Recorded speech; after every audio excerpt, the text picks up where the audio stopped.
Welcome to Mud 79. I'm Fearless Fred Kennedy, the creator of this totally original and in no way authorized Star Wars fan fiction podcast. If you're listening to this, there's a good chance that you love Star Wars. Well, I love it too. And I've always wanted to tell my own story in a galaxy far, far away. A story that's less about Skywalkers and more about those who were on the front lines. A boots on the ground story about how those living in the galaxy survive the horrors of war. That's what Mud 79 is all about. If you are new to the show, welcome, but please be aware this is a series. So if you don't want to be totally lost, start from the beginning with episode 1. You don't want to be a stormtrooper. This is episode 10, The Ravine. The scouts of Platoon 79 were sent on a covert mission to bring down an enemy fire point. They play a key role in a massive Imperial assault, and if they fail to reach their target on time, thousands of their comrades could be killed. Things grow dire as Mondahai is injured while crossing a river, and Kwai is shot during a firefight with enemy hostiles. Will they reach the enemy fire point in time? And what other horrors await them within the jungles of Cestin IV? Let's find out.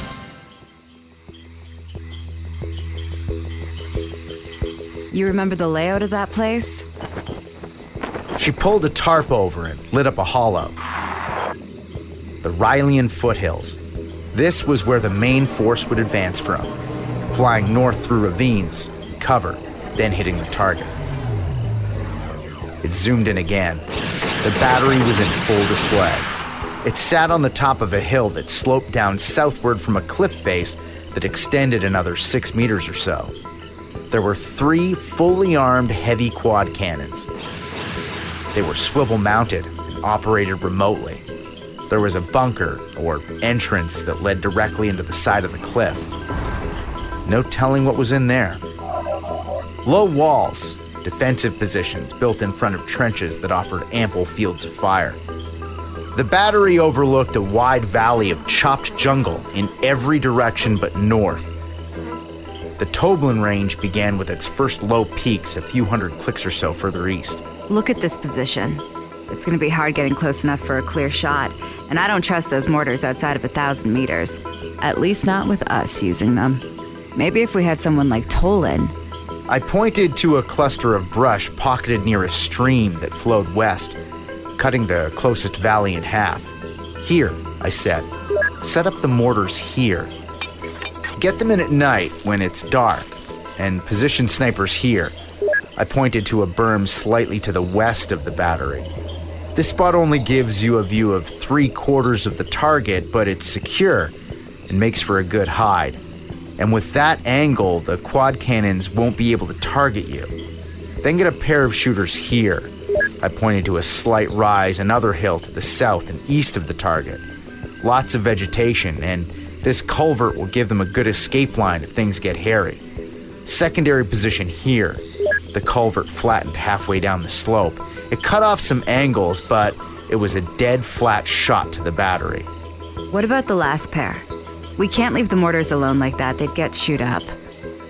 Throw another pair of shooters here. She picked a spot that was out in the open. Tall grasses, shrubs, and fallen trees. That ground sat low enough it could be swampland. If they stay low and hold their shots, they could even advance far enough to breach. Lay down heavy fire with the C7s and get the drop. I shook my head a bit. It's as good of a plan as we'll get, Kwai. There's over 1,000 people coming down that ravine. We don't silence those guns, they're dead. And so are we. She moved off, relieving Troka, who was on watch. I tried to keep my eyes on her for a few minutes. Look around, but everyone was out. I shifted my weight and winced. Then I slept. The sun came too soon. I was beat. Choked down my morning ration while Staven and I explained the plan to the others. In order for the timing to be right, We would need to adjust our route and make quick time from today on. Low, fast, and quiet. No one liked what we had in mind, but I don't think there was any way of liking an attack like this.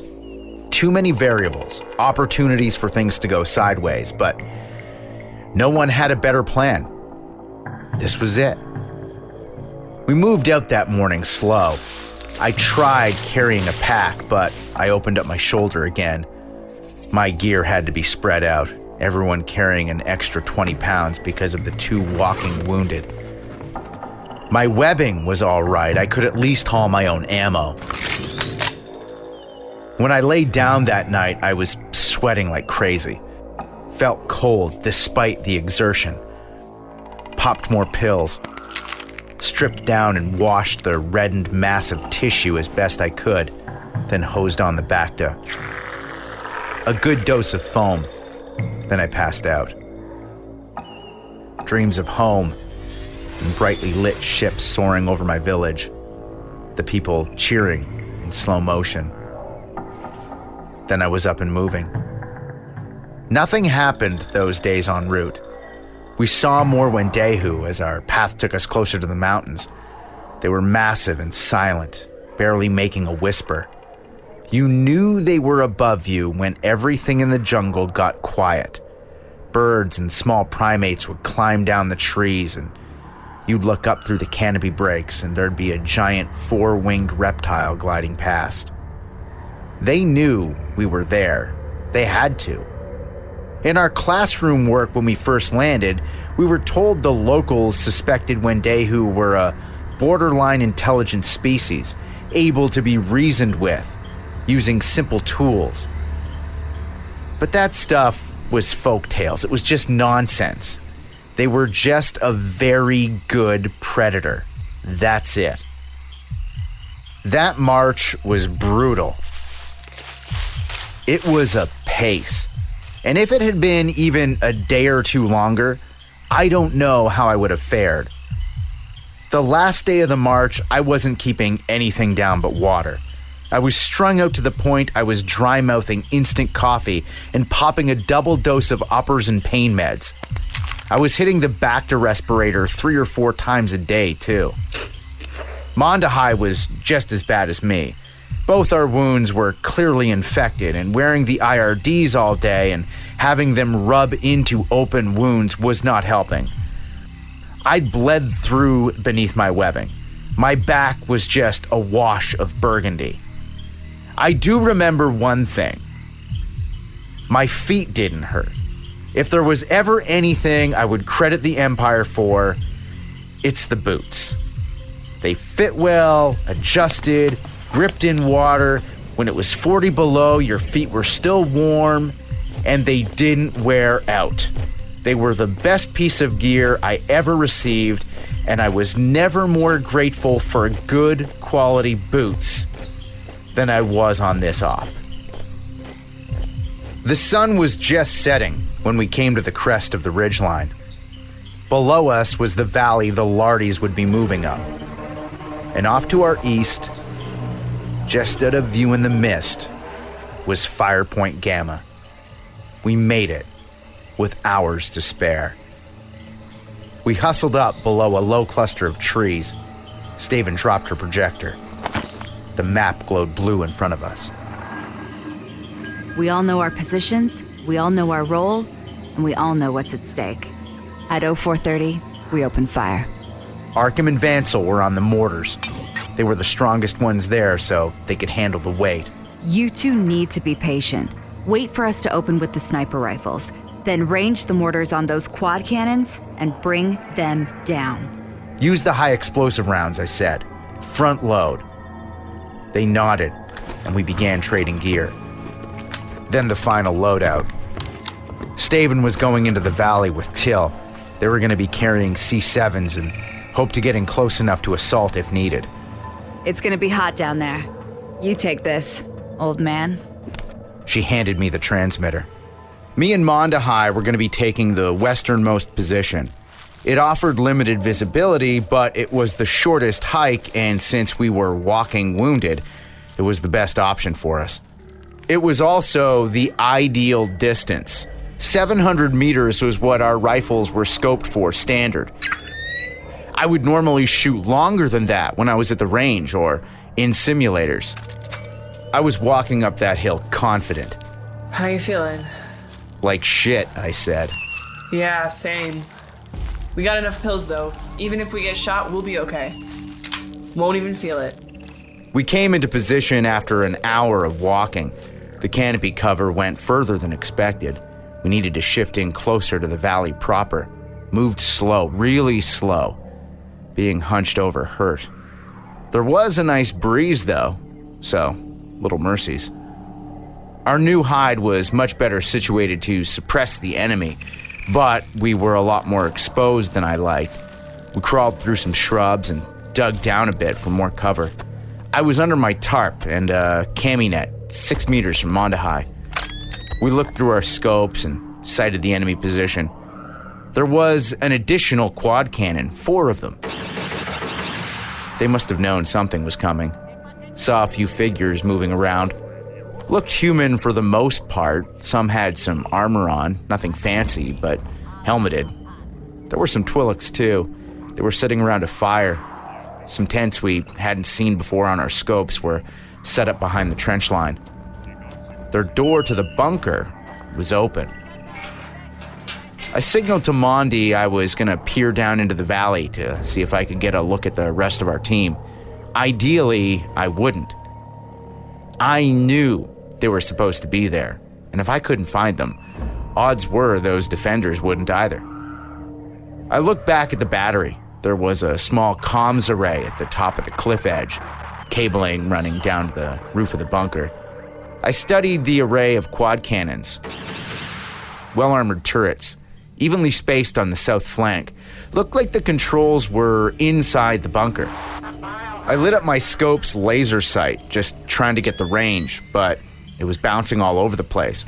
The cloak on that position wasn't a normal cloak per se, not the type one would find on a stealth ship. It was more like a jammer, just scrambled scopes, prevented you from getting a lock, etc. They were putting that Kenyan to good use. We'd been trained how to scope in a target manually, and I was signaling with Mondi, see what she had gauged. 730 meters. The hours went by slow. I studied the target, followed the defenders, then peered across the valley. Saw the hill off to the south and east. They had quite a spot over there. Potentially, they could get some shots off that would make it into the bunker.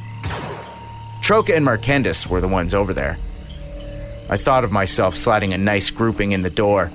Catch a few of those assholes on their way out. You know, if there were more of them in there. I counted 14 enemy soldiers. There could have been more, but I assumed there were some quarters of some sort inside. A group of 8 had been in there for a while, then the other 6 had been clustered around the fire or would occasionally take a stroll along the trench line, peering over the side. This was when I'd really study them, where they were looking, what they were looking for.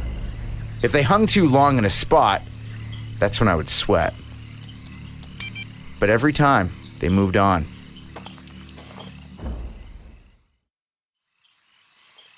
These guys were operating on a schedule. Marked patrols on the line, sweeps outside the trenches, breaking out binoculars, sweeping their zone. The sky to the west was starting to go yellow, and the nebula was dimming, the purple fading as the sun lit the sky. I looked at my bracelet. We had 20 minutes. Checked my ranges again, kept an eye on the zone Mondi and I were in charge of. Turned down the hue of my rifle. The more translucent, the better. Not only would it make the bolt more difficult to see, but it'd help eliminate flash from the barrel. When we first got here, I looked around for possible escape routes. My plan was to open fire, then advance and set up again. Open fire, then advance and set up again. Even once the batteries were inoperable, we'd still need to eliminate the defenders, so keeping the pressure on was going to be important. We'd been told that once the assault was secure, they'd send Lardies back for us. So we needed to operate under the idea that no matter what happened, we were on our own. 2 minutes out and I looked into the valley. Time slowed down even more. I took deep, long breaths, then peered back into my scope. 2 of the defenders were in the trenches at the front. One was in my sector. I ranged my shot, aiming for his chest. He had light armor on, but the penetrative power on the E-11S was more than enough to penetrate or shatter his ribcage on impact. I just needed to put him down. 30 seconds. Both eyes were open. One on the target, one on my bracelet. The seconds ticked by. Their patrol was moving on. 2 more headed outside the trenches, though. Leave them for the second burst. It'd be easier to pick them off in the open. Take the guys in the trench line first. My man was moving along, turning himself out of my sight. 0430. The bolt zipped out of my rifle barrel. It flew across the valley and ripped into its target less than a second after I fired. He flew forward, landing on his stomach out of my line of sight. I made for one of the defenders on the outside. They'd been hit, still moving. I shot them again, then moved back to my first target. He was dragging himself into the bunker. I fired. The shot pounded into his shoulder and he rolled on impact. The turrets came to life.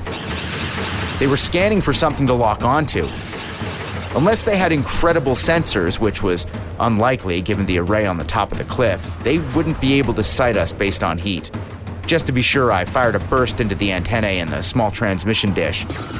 The turrets opened up with a barrage at the second sniper hide on the east side of the valley.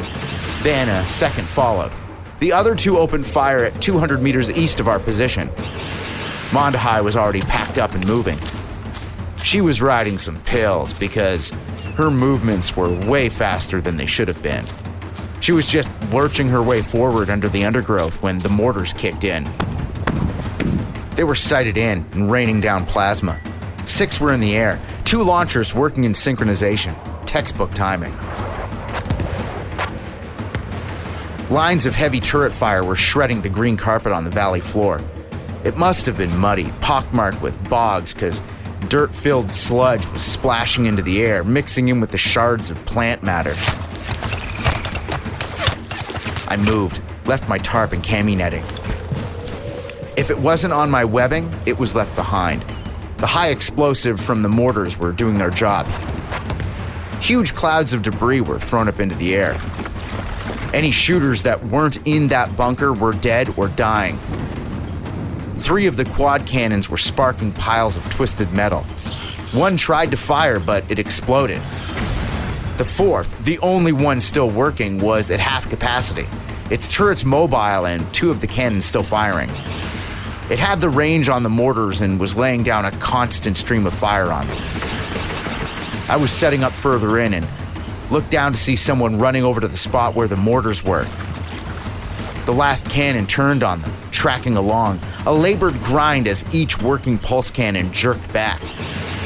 Its heavy beams of plasma turning the soil to liquid on impact. Whoever was running dove. I couldn't tell whether they'd been hit or were hiding, but I needed to get the attention of that last cannon, draw their fire on me. The Lardies would be coming soon. I began firing rounds at the turret proper. If I managed to hit something in there, maybe it'd jam, maybe it'd explode. I propped down and peered into the scope. The armor was dented up, but there were no openings. Mondi was firing, her shots making contact. The turret turned, shooting wild in our direction. I let loose a burst. Was about to fire again when, off in the distance, east and a touch south, maybe 50 clicks or so, it was difficult to gauge due to the scale, but a stream of heavy orbital fire tore down from the sky. Even at this distance, it was unbelievable, godlike. I knew if the Star Destroyer was firing, the clock was ticking. I reached into my chest pocket and took out the transmitter. 1 tap. We needed to bring this battery down. I got behind my sights again. Heard the mortar fired from down in the valley, just 1 shot. It hit high, going over the cliff. I watched it soar over and explode. The crossfire was dumping turbo lasers onto that shield. 10 solid seconds of fire. Couldn't help but stare. Then the sound of the quad cannon shifting targets got my attention. The closeness of its impacts were drifting away. I aimed at it again and kept firing. Whoever was on that mortar needed to get their range, and fast. Something was coming out of the bunker's entrance, so I raised my rifle. They had a rocket launcher. Some big canister charge on the end, probably a Sparrow miner. These things would go out a ways, blow out, then lay mines everywhere. It was a great way to throw up a sudden wall of defense. I adjusted my target, manually compensating for the change in distance rather than adjusting my scope. I eased back on the trigger, but it was too late. They fired half a second before me. The canister went out, then my shot smacked into their hip. Their right leg was barely hanging on, and they were flailing on the ground.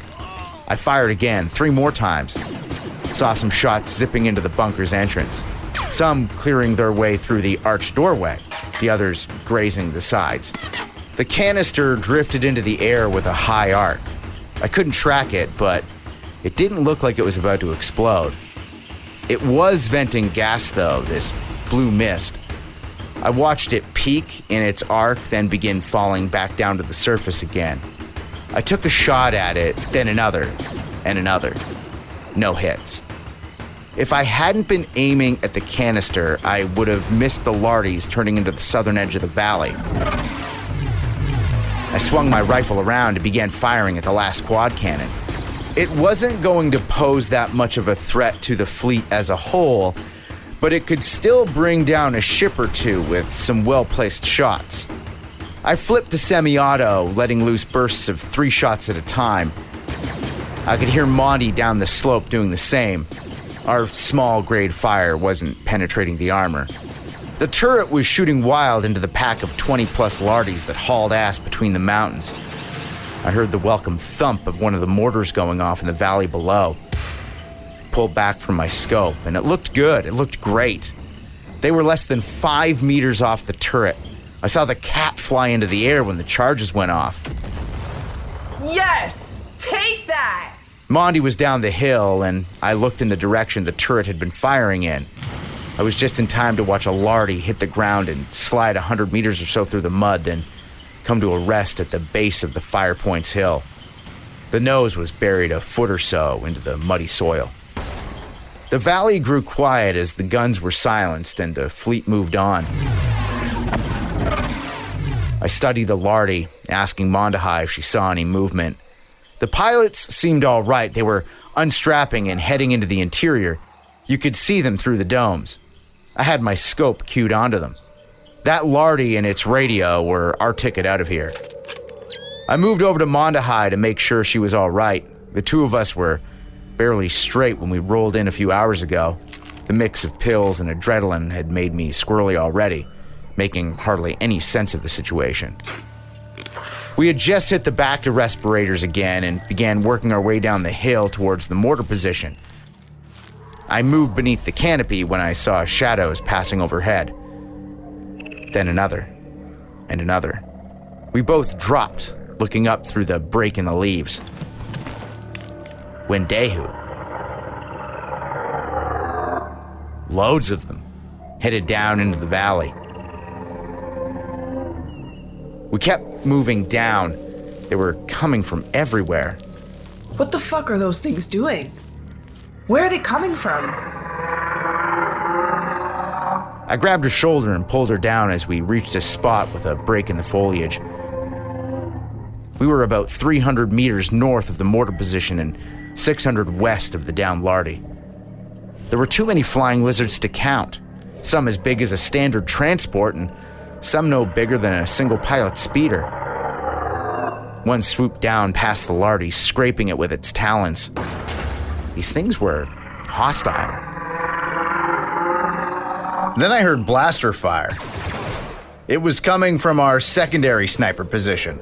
I looked over. Wendehu were swarming everywhere. I guess they were trying to make a meal out of Troca and Markendis. They were jerking back mid-air, taking fire, but no less discouraged. Those guys were burning through ammunition. So I raised my rifle and shot at one that was soaring low over the cluster of obliterated trees we'd used as shelter for the mortar rounds. I hit its wing and the thing screeched and lifted up. Then shit just got crazier. All of them started dive bombing and landing and clawing and snapping. They were reaching their heads down to where our people were, breaking through the trees. At first there was return fire, but then it stopped. Silence. Whoever was in there was stuck, or worse. More came towards our position. Mondahai threw a detonator, and it was a good toss, too. Went off, and the few that were almost on us leapt back. One had stayed too close, and the outer third of its rear left wing was torn away. It flailed on the ground before trying to get airborne, sending arcs of blood out with each flap of its wings. The thing was massive, wingspan of 8 meters, easy. I was not in my right mind at this point, but I had a recollection of Fepto giving us the lowdown a week earlier, reminding us that a C7 would make short work of these things. Honestly, that was my only real thought, getting that gun and driving those things off. It wasn't a heroics thing, it was a survival thing. I think I looked back at Mondi and yelled something like, "Cover me," then ran. The Wendehu were thrashing into the cluster of foliage. A shot rang out from a slug thrower. It had a distinct clunk sound when it went off. It was coming from further away. It fired again, and I saw the flash. This must have been where Staven and Tilly had hunkered down in case they needed to charge the battery on foot. I screamed like a Tusken Raider on too many death sticks and kept shooting round after round. I tossed my empty clip away, which was against regulation, and reloaded, burning through even more ammunition. I managed to hit one of those flapping reptiles in the head, and it fell over and flopped around on the ground. I was cruising, running at a pace, hopping over pools and bogs. I'd slip in the mud, but keep firing, making my way through the mire on my knees. I was just about at the toppled cluster of trees when I heard that distinctive whir of a Z6. Heavy autocannon fire went everywhere. Not the mechanical whirring, but the constant stream of heavy blaster fire. One of those shots tore through the trees and hit me, actually, right below the knee on my left leg. I flipped and landed hard on the same shoulder that had been ripped apart by a blaster a few days ago. But I was high on so many pain meds, I didn't even feel it. I got up, feeling invincible, unstoppable. When I began running, my leg snapped underneath me. I felt the bone grinding under my skin, and the sensation was horrible. Not painful, just sickening. I was a wreck. I laid on the ground and popped more shots off, aiming at the scattering flying reptiles. The Z6 fire wasn't slowing, hammering into the Wendehu with dull thocks, but they continued to screech as they gained altitude. That C7 fired again. It reminded me of why I'd come. I had this singular need to get to that mortar position and find it. I remembered the kickback from when I shot it in the river. I knew if I got to it, everything would be okay. I dragged myself the last few meters through the mud and muck. That mortar position was just a tangle of branches. I saw a body slumped to the side. It was Staven. Her legs were gone, ripped off, jagged wounds. She was laying there in a heap with her mouth open, the C7 still in her hands. There was a big chunk of wood, a massive sliver, driven into her torso. Went in at the neck, and I didn't see it come out. There was no cliché moment beneath the tree that morning. I registered it was her, registered she was no longer with us, then took the slug thrower from her hands, checked the barrel, detaching the ammo drum. It was half full, so I crawled back into the open Every time the Z6 cannon died out, those big flapping assholes would start coming back. We must have killed at least 30 at this point. Then I started shooting the C7. I laughed when the first shot impacted. It ripped right into its target, and the thing landed on the turf and rolled. The difference between this and my blaster rifle was unreal. I pumped a few more shots into it until it stopped moving.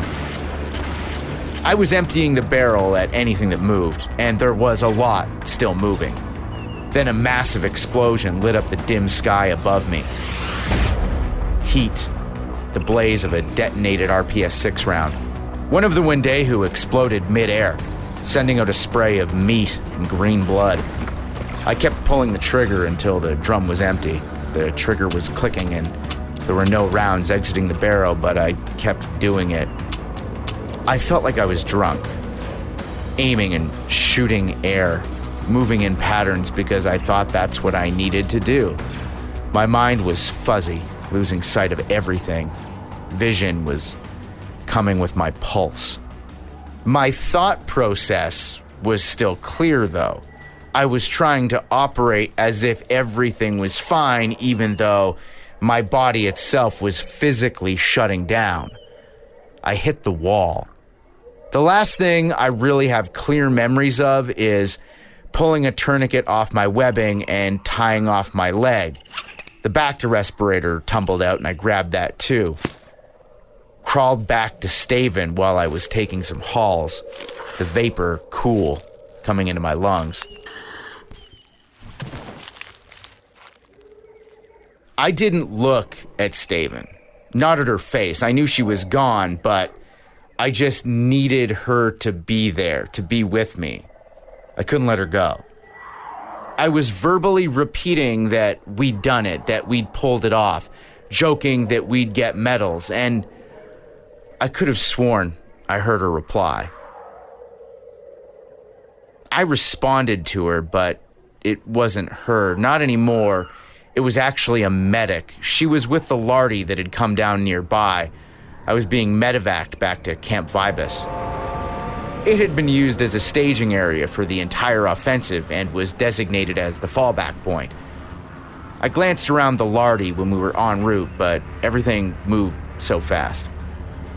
I learned I was close to overdosing on pain pills, and combined with the uppers and every other chemical running through my system, I had more medication in my blood than actual blood. They needed to drop me into a Bacta tank for 3 full days before I was cleaned out. Those things aren't enjoyable, especially when you're in such bad shape you can't even comprehend the concept of time. When they pulled me out, I was given a cot in the infirmary, where I spent the next 2 weeks. They saved my leg, but I'd have a lot of rehab. The injury to my shoulder had actually pushed a shard of bone into my lung. If not for the constant pulls on the Bacta respirator, I would have drowned in my own parasite-ridden blood. I was in a recovery room with Mondahai and Arkham. We were the only ones who lived. We were there for a few days before Tolen and Murray came by for a visit. They snuck in a bottle of Kang Tree and poured it into my juice. The operation, overall, had been a resounding success. The enemy port was taken with few casualties. Platoon 79 came through spotless. Minus the losses the scouts had taken, we were still at full strength. That's the term they use, full strength. It didn't feel that way. Not to me and not to Murray. Both of us had lost one of our closest friends. Staven had been there since the beginning. She was the one I relied on the most. Not just for those creepy eyes of hers, but for the way she always rode in like nothing could touch her. She had luck, left you feeling that she was cocky for a reason, and being with her made you equally untouchable. I would miss that. A lot. I was in the midst of hammering down my point when Tolen chimed in that she probably bought it on purpose so she wouldn't have to pay us back, which seemed like a very Staven thing to do, actually. Our scout group wasn't alone when it came to taking heat. Every one of them had taken serious casualties. The scouts from Platoon 124 had only one trooper make it back. but every team was successful in eliminating its targets. The actual assault force had been lucky. Well, not lucky, just blessed with a well-executed plan of attack. The Star Destroyer's barrage of fire had brought the shield down on time, and a few shots from the turbo lasers actually hit the interior of the ravine, eliminating portions of the defense. 3 Lardies were hit on approach, but the rest reached their destination on schedule and unloaded in textbook fashion. There were only 300 people manning that enemy outpost, most of them just laborers. It was more of a factory than a military outpost. According to everyone I'd spoken to, they'd put up a sporadic defense, but at no point did they manage to slow down the advance. There was a lightly armed hauler in there who was in the process of unloading a shipment of freshly mined Kenyan, and it caused more casualties than any of the actual defenders. Its gunners identified choke points and laid down retaliatory fire until they were silenced by a series of rockets from an RPS-6. The facility had massive stores of Kenyan, and it was also a manufacturing facility for the same type of cloaking devices that had been used on those anti-aircraft batteries. Simple but effective technology. The position was still being examined. Command was going over it with every manual sensor and inspection crew they had. For me, the time in the infirmary trickled by. I spent hours doing rehab on my leg, regaining flexibility and strength, and then soaks in the back to tanks. I remember being jealous of everyone who'd been cooped up in the infirmary, but it was actually worse than regular duty. Too much time to think. I would get frustrated and restless, so I began taking walks outside, which was good for my head. At this point, it was cold enough that you needed a jacket or a coat. It was nice watching everyone have to put in hours of labor while I was on mandated relaxation, though. There was a spot near the parade square where I'd watch everyone marching or doing drill. Plenty of shuttles flying in overhead, too. Every one of them had a haul of mineral. It was 10:43 a.m. on the second Syntax day of the month. I had a cup of bean coffee in my hand and was submitting a request form to get out of the infirmary and be given modified duties at the range until I was combat ready. Then I saw a cluster of shuttles flying in formation. Lardies, dark gray, combat ready. This wasn't too surprising. Over the past few weeks, our fleet of retrofit Lardies were gradually being traded in for ships better suited to a hostile environment. Combat-grade Lardies. The same ones the cloners used. But it was the ship in the rear that drew my eye. The Theta class was back. How will Kwai deal with the loss of one of his closest friends? What happens now that the Empire has gone on the offensive? Will things get better or worse? And why has the Inquisitor chosen this moment to return? That's next time on Episode 11, Snow. Thank you for joining me this week on Fearless Fred Presents Mud 79, a Star Wars fan fiction podcast. If you haven't already, make sure you follow the show so you'll never miss an episode. While you're there, don't forget to rate and review us. It helps grow the show and will make my contemptible harpy of a producer very happy. We're available for free at Apple Podcasts, Spotify, Amazon Music, and wherever else you get your favorite streaming audio. You can also listen at curiouscast.ca. Be sure to check out the show notes for more information and a full listing of Mud 79's cast. If you want to reach out to me directly, you can find me on Twitter and Instagram at fearless_Fred, or email me at mud79@curiouscast.ca. This show is hosted and written by me, Fred Kennedy, and Dila Velasquez, the Harpy, our producer. Sound design is by moi, and final production is by Rob Johnson. And I'll see you next week for more Mud 79.